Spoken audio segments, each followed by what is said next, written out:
kulay pink.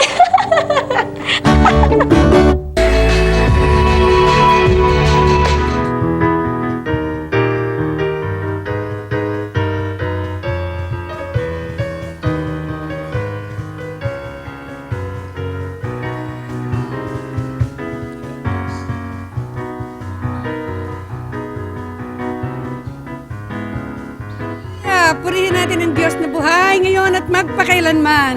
Magandang umaga, Pilipinas, Luzon, Visayas at Mindanao. I am Delvi Tangkol. Welcome to Talita Kum Healing Mass on TV. Purihin ang Diyos.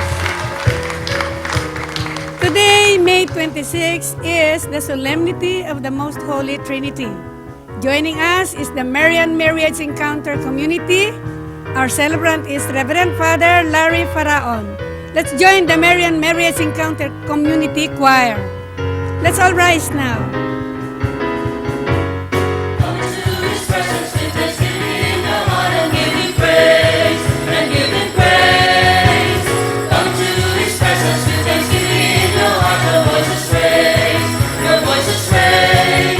Give glory and honor and power unto Him, Jesus, the name above all names.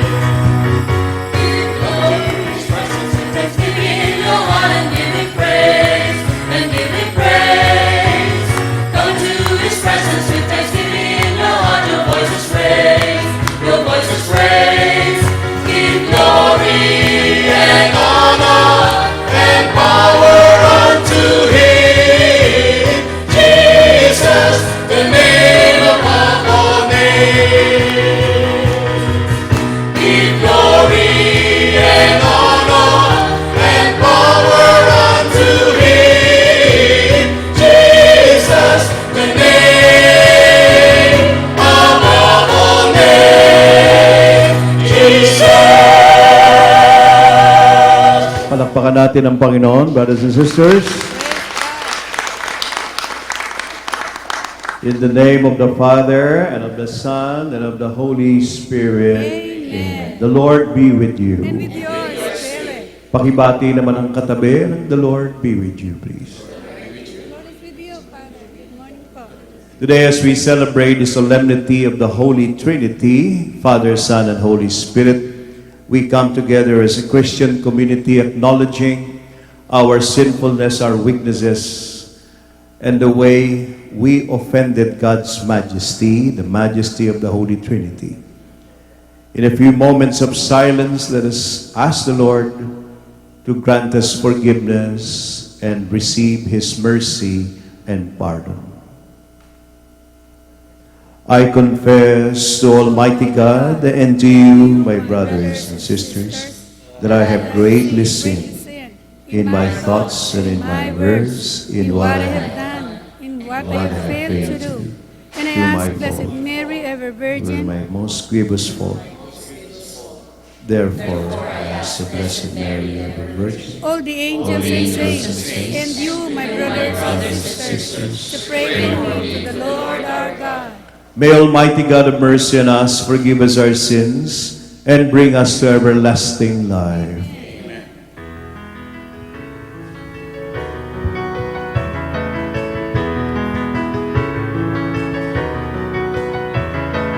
Glory to God, glory to God, glory to God in the highest, and on earth, peace to people of good will. We praise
Let us pray. God our Father, who by sending into the world the word of truth and the spirit of sanctification, made known to the human race your wondrous mystery, grant us, we pray, that in professing the true faith, we may acknowledge the Trinity of eternal glory and adore your unity, powerful in majesty. Through our Lord Jesus Christ, your Son, who lives and reigns with you in the unity of the Holy Spirit, one God, forever and ever. Amen. Amen. The book of Proverbs describes the wisdom of God as intimately united with Him in His work of creation. Jesus, the Word made flesh, personifies this wisdom. Brothers and sisters, the first reading. A reading from the book of Proverbs. Thus says the wisdom of God. The Lord possessed me, the beginning of His ways, the forerunner of His prodigies of long ago. From of old I was poured forth, at first before the earth. When there were no depths, I was brought forth. When there were no fountains or springs of water, before the mountains were settled into place, before the hills I was brought forth, while as yet the earth and fields were not made, nor the first clouds of the world. When the Lord established the heavens, I was there. When He marked out the vault over the face of the deep, when He made firm the skies above, when He fixed fast the foundations of the earth, when He set forth the sea its limits, so that the water should not transgress His command. Then was I beside Him as His craftsman, and I was His delight day by day, playing before Him all the while, playing on the surface of His earth. And I found delight in the human race. The word of the Lord. Thanks be to God.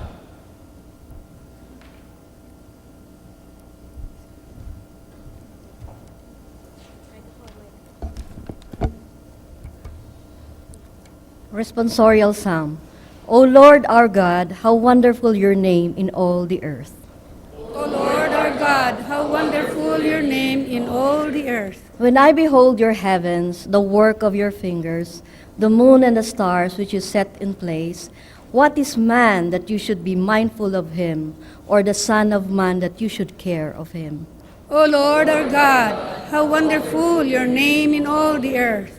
You have made him little less than the angels, and crowned him with glory and honor. You have given him rule over the works of your hands, putting all things under his feet. O Lord our God, how wonderful your name in all the earth. All sheep and oxen, yes, and the beasts of the field, the birds of the air and the fishes of the sea, and whatever swims the path of the seas. O Lord our God, how wonderful your name in all the earth. Paul describes the Trinitarian gift to Christians as peace with God in Jesus Christ through the Spirit. Brothers and sisters, the second reading. A second reading from the letter of St. Paul to the Romans. Brothers and sisters, therefore, since we have been justified by faith, we have peace with God through our Lord Jesus Christ, through whom we have gained access by faith to this grace in which we stand. And we boast in hope of the glory of God. Not only that, but we even boast of our afflictions, knowing that afflictions produces endurance, and endurance, proven character, and proven character, hope, and hope does not disappoint. Because of the love of God has been poured out into our hearts through the Holy Spirit that has been given to us. The word of the Lord. Thanks be to God.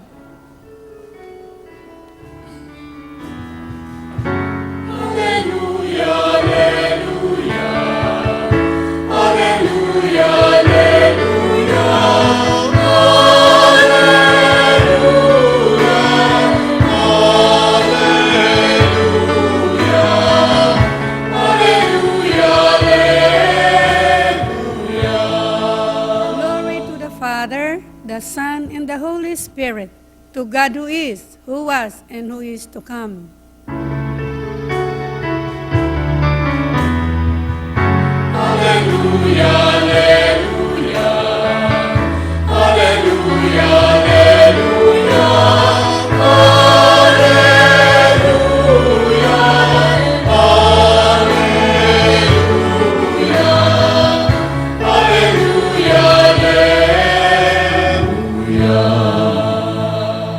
The Lord be with you. And with your spirit. A reading from the Holy Gospel according to John. Glory to you, O Lord.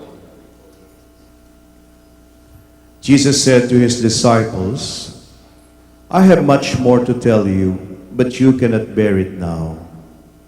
But when he comes, the Spirit of truth, he will guide you to all truth. He will not speak of his own, but will speak what he hears, and will declare to you these things that are coming. He will glorify me, because he will take from what is mine and declare it to you. Everything that the Father has is mine. For this reason I told you that he will take from what is mine and declare it to you. Brothers and sisters, the Gospel of the Praise Lord. to you, Lord Jesus Christ. Please be seated. Good morning. Pakibati naman ang katabi ng good morning. No? Ngayon ay kapistahan ng Santa Trinidad, the Holy Trinity. Sino-sino ba yung Holy Trinity? Ha? At tama. Ano? Ina, kapatid, anak? Ano ba naman ito? Nonood ng tele. The Father, the Son, and the Holy Spirit. Yan ang isa sa pinakadakila at pinakamalaking, malalim na doktrina, dogma ng simbahang Katoliko. Di natin pwedeng dagdagan yun. Alam nyo, minsan naimbita ako sa Cavite, magmimisa ako sa isang grupo daw, community. Pero pagdating ko, nasa bukid sila eh. Tapos iba ang dating, no? Ang dating nila parang kulto. Parang kulto. At nakadamit sila na nakaputi lahat, nakabandang ganon, no? etc. Tapos sabi nila, Father, bago ka magmisa, magdadasal muna kami ng nobena. O sabi ko, sige. So naupo akong ganon. Nagulat ako mga kapatid.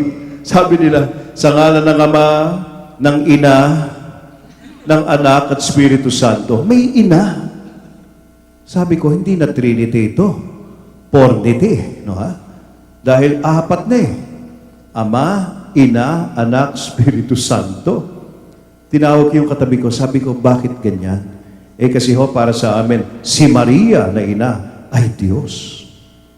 Sabi ko, hindi pwede yan. Kaya alam nyo, hindi po ako nagmisa sapagkat mali paniniwala nila eh. Delikado yan, huwag niyong dadagdagan. Tatlo lang yan eh. Ama, Anak, Espiritu Santo. Pag dinagdagan mo ng Ama, Ina, Anak, Espiritu Santo, baka dumating yung panahon, merong Ama, Ina, Anak, Espiritu Santo, tiyahin, tsuhin, lola, dami, hindi ba? O, dapat na yung tatlo. Sapagkat yan ay sagradong doktrina ng Santa Iglesia Katolika. Ang sabi nila, mahirap daw ipaliwanag ang Santa Trinidad. Hindi. Pinagdiriwang natin. Next Sunday, ang pagdiriwang natin, Corpus Christi. Yan ay mga doktrina na siguro'y mahirap unawain ang isip, subalit nararanasan natin. We experience, we may not understand fully the mystery of the Holy Trinity, but we can experience it in our life. Diba? Kaya nga nagse-celebrate tayo eh. A celebration is more of an experience rather than a dogma or a doctrine. Alam nyo, ang sabi ng Panginoon, He comes to us as a gift. Tayo'y sinabihan ng Diyos na inihahandog niya ang sarili niya sa atin. God is a gift to us. Kaya sabihin mo sa katabi mo, ang Diyos ay regalo sa buhay mo. Sabihin mo yan, no ha? Ngayon, malaki-malaking regalo ito. Alam niyo, pagdating sa mga regalo, yung mga bigay ng regalo, Ibang-iba mga lalaki sa mga babae pag nagbubukas ng regalo. Kami mga lalaki, wala kami pasensya. Pag may regalo, sisirain namin agad yung wala kami pakialam sa ribon-ribon na yan. Ha? Gusto namin malaman agad kung ano laman. Iba ang babae. Pagtanggap ng regalo, ha? Thank you. Tapos aalog-alogin niya. Papakinggan, baka may nagsasalita, no? Ganyan. Tapos kukunin yung card. Babasahin yung card, dahan-dahan.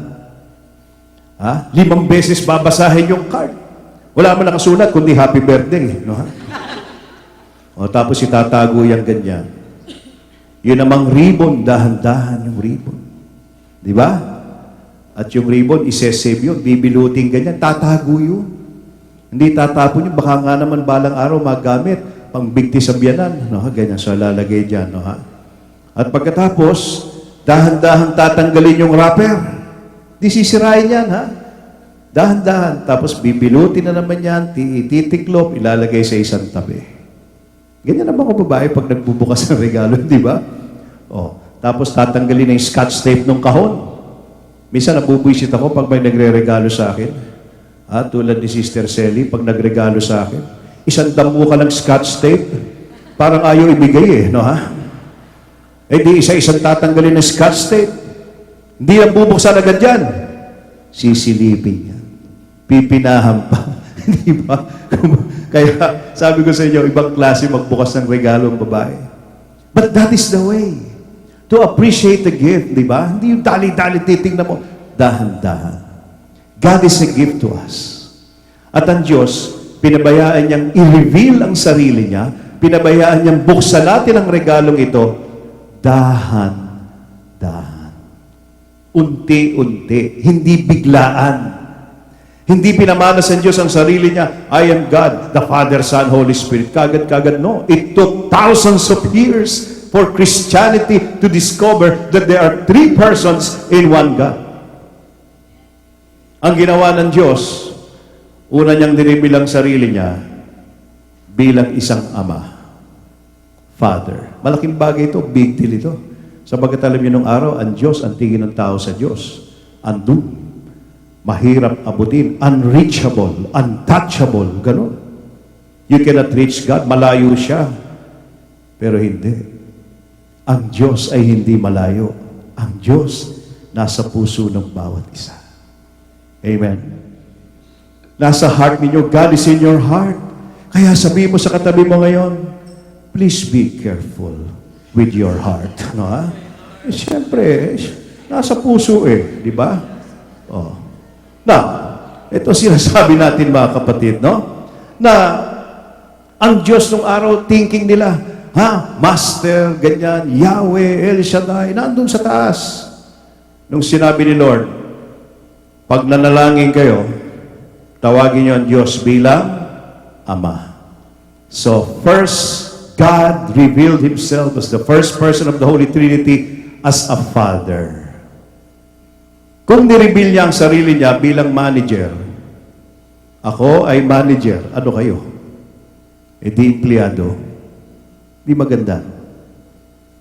Pag sinabi niyang I am a general ng military, ano tayo? Sundalo. Di ba? Pag sinabi natin, ako'y amo ninyo, ano tayo? Di kasambahay. Ang sabi ng Diyos, ako ay ama. Sapagkat kung siya'y ama, ano tayo? Anak. Ang lapit ng Diyos. God is so close. Di ba? Kanya yung mga tatay dito, naku, sino ba mga tatay dito? Taas ang kamay ng mga tatay. Napaka-bless po ninyo mga daddy, mga tatay. Because God used fatherhood to reveal Himself. Ba? Para ipakita niya na siya ay Diyos, una niyang ginawa, ipamalas ang kanyang sarili bilang Ama, Father. Mga tatay, mag-iingat kayo, laki ng responsibilidad ninyo. Diba? Nung araw, yung mga bata, lalapit sa nanay, Mami, anong itsura ng Diyos? Sagot si Mami, anak, ganito yan. Ang Diyos, mapagmahal, mapagkalinga, bibigyan ka ng proteksyon, bibigyan ka ng ganito. Ay, parang daddy. Kita nyo? Gets na gets ng mga bata ang ibig sabihin ng Diyos. Kasi ang Diyos ay parang daddy. Nung araw yun. Nung araw. Ngayon medyo iba na. Iba na ngayon. Mami, anong itsura ng demonyo? Demonyo, walang hiya, ganyan, walang. Ay, parang daddy. Kaya mga daddy, mag-iingat kayo. Ang laki ho ng responsibility ninyo. Because being a father, you reflect God's closeness to His people. Kasi Father, close. Ngayon, pagkatapos ng revelation ng Diyos as the first person of the Holy Trinity, the Father, dumating naman yung second person after how thousands of years. The revelation of the second person of the Holy Trinity, Jesus Christ. Ngayon, anong gustong ipahiwatig ng Diyos sa atin sa kanyang revelation ng second person of Jesus Christ, na si Jesus Christ? Ang gustong pahiwatig sa atin, yung relasyon ng ama at ng anak. Ano ba ang relasyon ng ama at anak? Pag-ibig ba? In the Bible, the most important relationship of a father and the son, as pictured by Jesus Christ, basahin niyo yung Gospel of John 19, makikita niyo, sabi lagi ng Panginoon, the Father and I are one. And what is the oneness of the Father and the Son, ni Jesus Christ at ng Ama? Simple lang. Not my will, but your will be done. Ang pagkakaisa ng Ama at Anak ay kalooban. Iisang kalooban. One will. Common will. Yun ang pagkakaisa nila.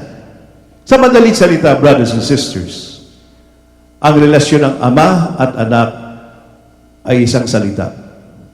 It begins with the letter O sa English. Ano sa hula ninyo? Susunod, letter B. Susunod, letter E. Ano? Natural, obedience. Pag di pa naman yung nakuha yun, Diyos ko naman ang mga... Obedience! Alam nyo, kaya may kaligtasan ng tao. Why there is salvation?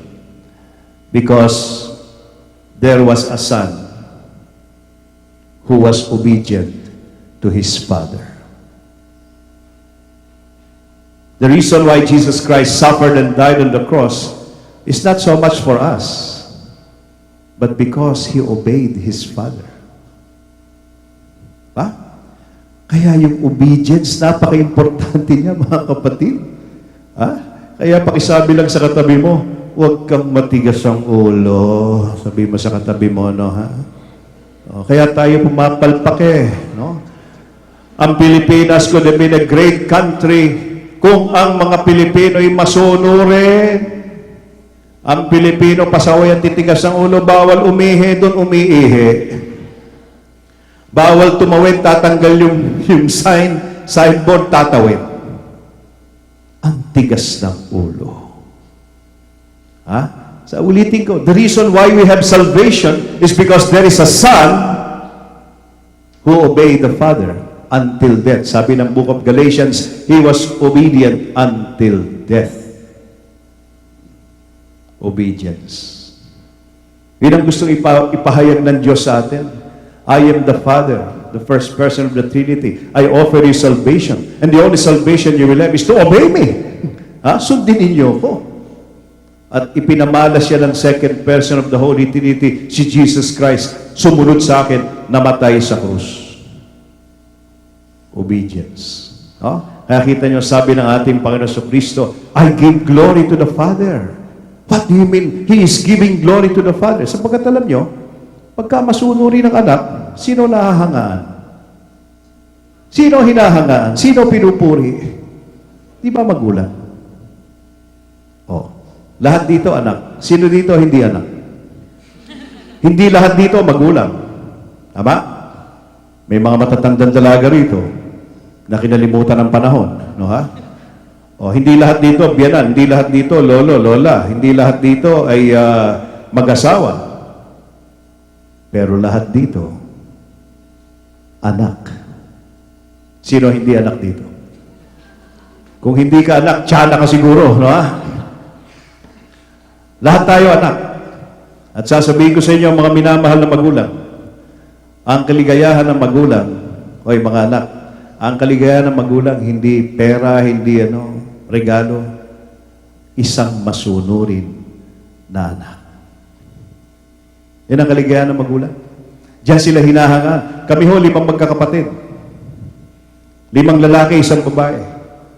Sabi ng nanay ko, ginader kami isang araw. Ang tatay ninyo ang hari ng bahay dito. Ako ang reyna, sabi ng nanay ko. Itong kaya sa isang kapatid yung babae, siya ang prinsesa, yung ate ko. Kami 5 lalaki, sabi namin, ano kami? Alipin kayo. Pag ginawa kaming alipin. Ha? Sa totoo lang, no? Puro kami barako, pero matitigas kami. Tigasay, tigasampay, tigaluto, lahat. Sinanay kami ng parents ko sa gawaing bahay. At yung ate ko, pil na pil niya. Prinsesa siya, hindi gumagalaw. Kami lahat ang nagluluto, namamalengke, lahat, no? Puro kami macho, puro kami barako. Kita ninyo, ako sanay akong maglaba. Nung araw, walang washing machine. Ikinukula pa nun. Diba? Marunong akong magkula. At binabantayan ko yun sapagkat minsan, pag nakakula na, lilipad yung ibon, tatagitin yung panty ng nanay ko, patay ako. Masisisi ako. No, ha? Oh, yun ang sinasabi ko sa inyo. Napakahirap. Pero naglaba ako noon. Uso pa nung araw, Sister Del, yung almirol ng gaw-gaw para tumigas. Ang galing ko mag-almirol. Yung pads nakatayo mag-isa sa tigas. Sabi ko sa inyo. Ginawa kaming ganun. Ngayon, ting umaga, at kami nagtatrabaho, kilos dito, laba rito, luto, ganyan, dadaan yung kapitbahay namin, sasabihin sa nanay ko, Maring Pina, ang galing-galing mo naman, kahanga-hanga ka namang nanay. Bakit? Paano mo napapasunod yung mga batang niya? Yung nanay ko naman, ang ngiti hanggang tenga, she is being praised because the children are obedient. Pagkatapos, pinamalas ng Panginoon ang kanyang sarili bilang Espiritu Santo. Power. Sapagkat ang relasyon ng ama at anak, kailangan ng kapangyarihan. Yung namamagitan sa ama at sa anak. Obedience is power. You need power in order to obey God. Spiritual power. The power of the Spirit. Ang Spirito, lagi kinukumpara bilang power. Binigay sa inyo yan. Kaya sabihin mo sa katabi mo, may power ka. Sabihin mo sa katabi mo yan, may power ka. Totoo naman yan, no? Ang Spirito sinasabing apoy. Sa Pentecost, sinabi the Holy Spirit is fire because fire is power. Susubukan kung power talaga yung fire? Wag na. Alam natin. Ang Spirito kinukumpara sa hangin. Breath of the Spirit. Sapagkat ang hangin, power yan. Kaya nung si Jesus nagpakita sa mga alagad niya, unang ginawa niya, hiningahan ng mga alagad niya. Power yun. Hingahan ninyo ang katabi ninyo. Sabi mo, may power yan. No, ha? Pwedeng mahilo yung katabi mo. No, ha? Sabi ko sa inyo. So we need that power to connect the Father and the Son. So itong Trinitarian reality na ito, napakaganda. Unti-unting nireveal ng Diyos ang kanyang sarili. First as a Father, second as a Son, and then Spirit. Isang Diyos lang yan. Subalit, ang pagpapahayag ay yung sang-ayon sa ating karanasan. We may not fully understand how 3 persons become one God, but definitely we understand in our hearts.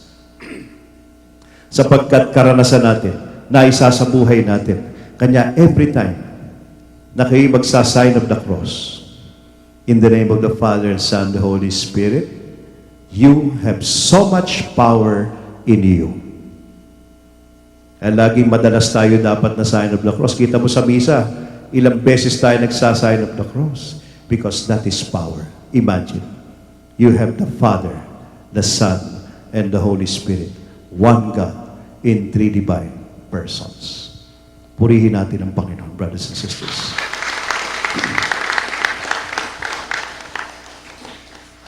Let us all stand. I believe in God, Father mighty, maker of heaven and earth, of all things visible and invisible.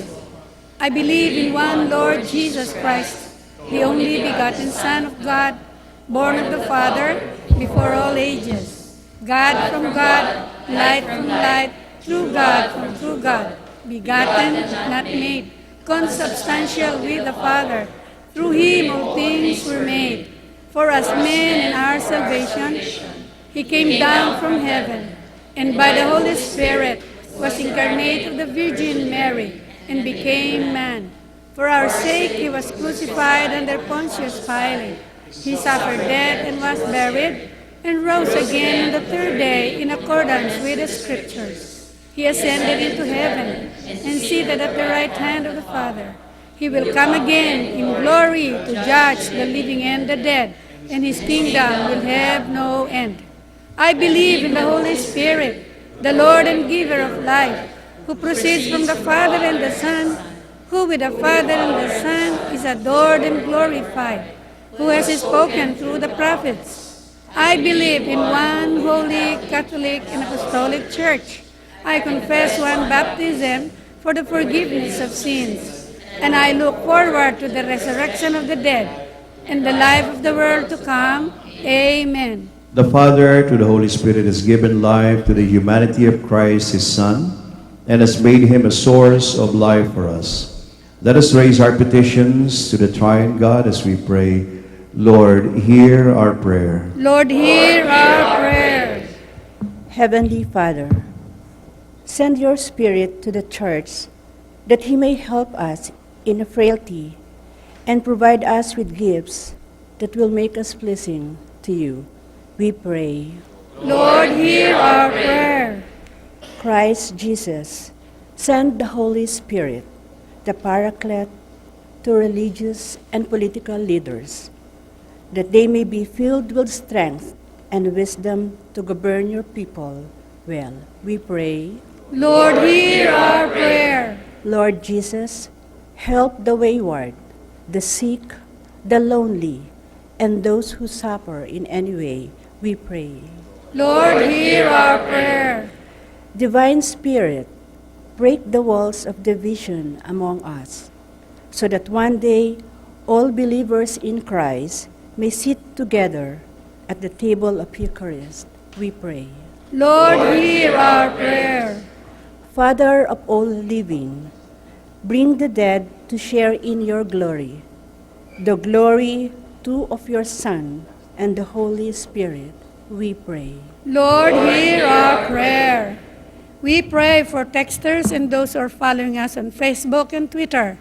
Danica Melendres, Danilo Liabe, Ana Nakua, Francis Abasta, Wilson Polancos, Anselmo Belmonte, Gary Sicat, Celestina Honorio, Oscar Alcantara, Nori Villarosa, Pilar Villafuerte, Geraldine Fermin, Daniela Bullock, Celita Calpito, Corazon de Leon, Cristina Manalang, Carmen Rosario, Rosario Samaniego, Cecil Ramos, Leonida de Jesus, Nora de Castro, Francisca Gracilia, Aisa Repato, Annalyn Inconcilio, Oscar Habania, Nancy Antonio, Liz Ann Abulok, Aurora Victoria, Rogelio Villegas, Aileen Lechica, Dulce Malonzo, Nestor Malimban, Angelo Di Viapera, Elpidia Fernando, Edna Espeleta, Seni Valdez, Tony Gentiles, Maria Luis Cadile, Jonathan Ato, Andrea Alejar, Hailey Salazar, Dolores Chiang, Hilda Donasco, Araceli Dula, Vicente C., Flora Factor, Noel Montiel, Lydia Toquillo, Alberto Arbor Jr., Bienvenido Ramirez, DJ Magbanwa. Lord, hear our prayer. Lord, hear our prayer. Father, you sent your word to bring us to the truth and your Spirit to make us holy. Help us to worship you, one God in three persons, by proclaiming and living our faith in you. We ask this through Christ our Lord. Amen.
this our sacrifice may be acceptable to God the Almighty Father.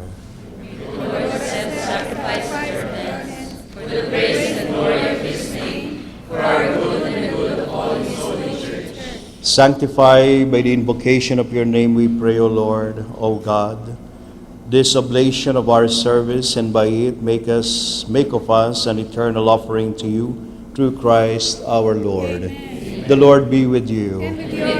Lift up your hearts. Let us give thanks to the Lord our God. It is right and just. It is truly right and just, our duty and our salvation, always and everywhere, to give you thanks, Lord, Holy Father, Almighty and eternal God. For with your only begotten Son and this Holy Spirit, you are one God, one Lord, not in the unity of a single person, but in a trinity of one substance.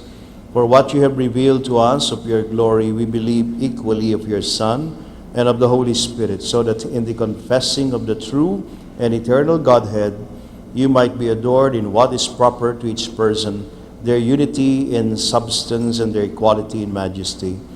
For this is praised by angels and archangels, cherubim, too, and the seraphim, who never cease to cry out each day, as with one voice they acclaim.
You are indeed holy, O Lord, the fount of all holiness. Make holy, therefore, these gifts, we pray, by sending down your Holy Spirit upon them like the dewfall, so that they may become for us the body and blood of our Lord Jesus Christ. At the time he was betrayed and entered willingly into his passion, he took bread and, giving thanks, broke it and gave it to his disciples, saying, "Take this, all of you, and eat of it. For this is my body, which will be given up for you."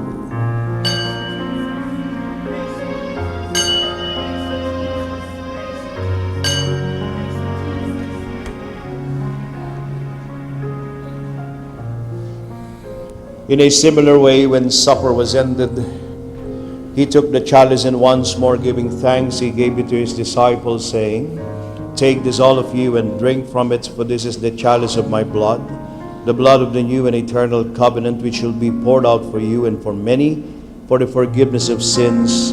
Do this in memory of me."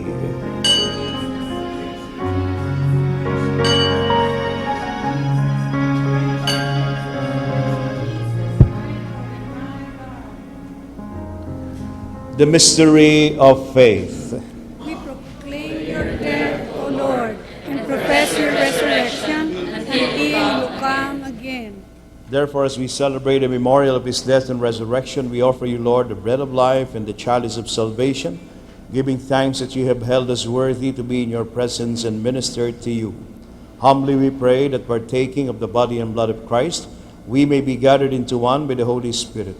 Remember, Lord, your church spread throughout the world, and bring her to the fullness of charity, together with Francis our Pope, our Bishop, and all the clergy. Remember also our brothers and sisters who have fallen asleep in the hope of the resurrection, and all who have died in your mercy.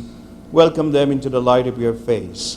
Have mercy on us all, we pray, that with the Blessed Virgin Mary, Mother of God, with the blessed apostles, Saint Peter, and all the saints who have pleased you throughout the ages, we may merit to be co-heirs to eternal life, and may praise and glorify you through your Son, Jesus Christ.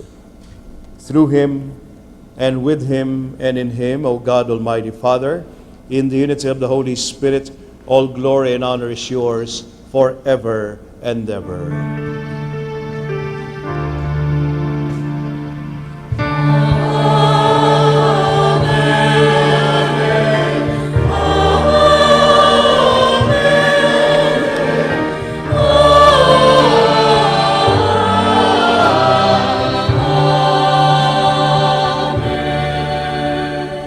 Together with the Father, Son, and Holy Spirit, let us heed the Savior's command as we dare to pray. Our Father, who art in heaven, hallowed be thy name. Thy kingdom come, thy will be done on earth as it is in heaven. Give us this day our daily bread, and forgive us our trespasses, as we forgive those who trespass against us. And lead us not into temptation, but deliver us. Deliver us from evil. Deliver us, Lord, we pray, from every evil. Graciously grant peace in our days, that by the help of his mercy we may be always free from sin and safe from all distress, as we await the blessed hope and the coming of our Savior, Jesus Christ. For the kingdom, the power, and the glory are yours, now and forever. Lord Jesus Christ, who said to your apostles, "Peace I leave you, my peace I give you," look not on our sins, but on the faith of your church, and graciously grant her peace and unity in accordance with your will, who live and reign forever and ever. Amen. The peace of the Lord be with you And always. with your spirit. Let us offer each other the sign of peace. Peace be with you. Peace be with you. Peace be with you. Peace be with you. Lamb of God, you take away the sins of the world, have mercy. Mercy on us. Lamb of God, you take away the sins of the world, have mercy on us. Lamb of God, you take away the sins of the world, grant us peace. Behold the Lamb of God, behold him who takes away the sins of the world. Blessed are those called to the supper of the Lamb. Lord, I am not worthy that you should enter under my roof, but only say the word, and my soul shall be healed.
we are inviting you to attend our prayer meeting every Saturdays at 4 o'clock in the afternoon at the 4th floor of St. Peter Memorial Chapel's building located at 296 Quezon Avenue, Rojas District, Quezon City. You may also join us our Life in the Spirit seminar on June 29, Saturday. It will start at 9 o'clock in the morning and ends with a Holy Mass at 5 o'clock in the afternoon. The venue is at the 4th floor of St. Peter Memorial Chapel's building, 296 Quezon Avenue, Rojas District, Quezon City. Our guest for June 2nd, Christ the King Parish from Philinvest Village, Commonwealth, Quezon City. Mga kapatid, you can like us at our Facebook page, Talita Kum HMTV, and tweet us at Arise, Talita Kum. Maraming salamat po, purihin natin ang Diyos.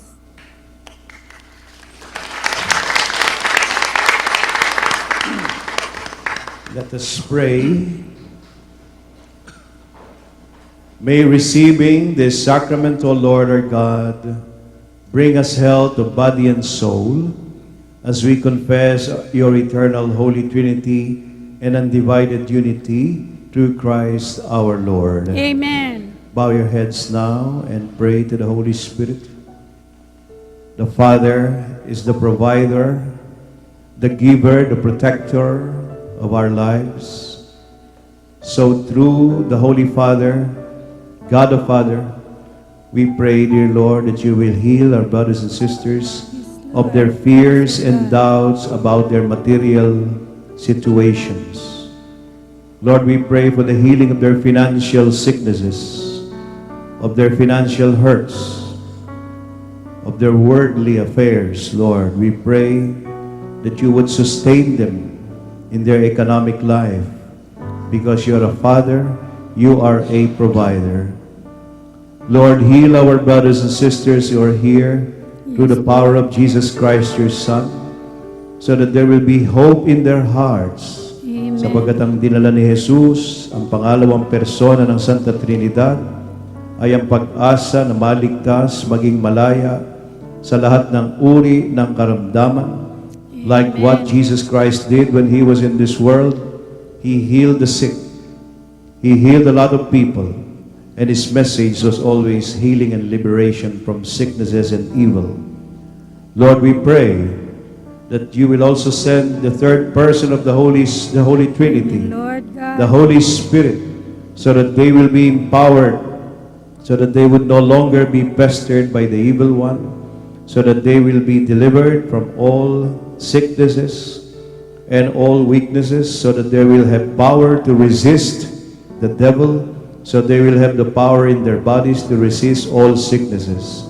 Anoint them, Lord, with the Holy Spirit. Lord, we pray that the Trinity, the Father, Son, Holy Spirit, be our healing today. Amen. As we celebrate its feast, we pray, dear Lord, that bless each one of us with healing. Yes, in the name of Lord. the Father, and of the Son, and of the Holy Spirit. Amen. Sabihin mo sa katabi mo, magaling na magaling na magaling na magaling na magaling na magaling na magaling ka na. Amen. Amen. Amen. Amen. Amen. Amen. I would like to invite you for a healing mass. Isang healing mass every first Saturday to. Every first Saturday, 3 o'clock in the afternoon at Tierra de Maria in Tagaytay City. No? So malapit siya sa People's Park. No? Malapit sa People's Park going to Tagaytay Highlands. There is a big image of Our Lady there, so hindi mo mamimiss yan. Every first Saturday, this coming Sunday, I'll be there to conduct a healing mass. So please, umakyat kayo doon sa Tagaytay and you will be healed in the Lord. Amen? Amen. Salamat po. The Lord be with you. With your spirit. Pakibati naman ang katabi ng the Lord be with you. Praise God. And may Almighty God bless you, the Father, the Son, and the Holy Spirit. Amen. Our Mass is ended. Let us go in peace. Thanks be to God. Hallelujah. Hallelujah.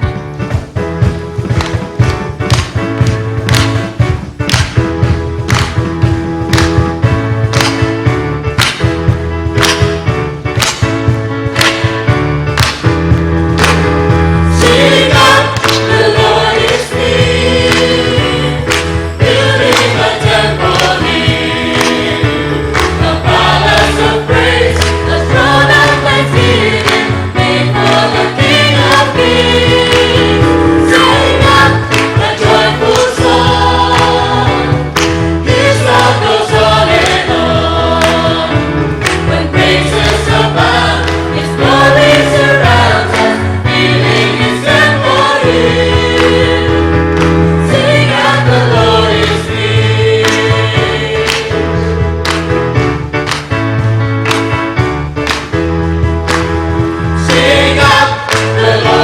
Spirit, building the temple near, a palace of praise.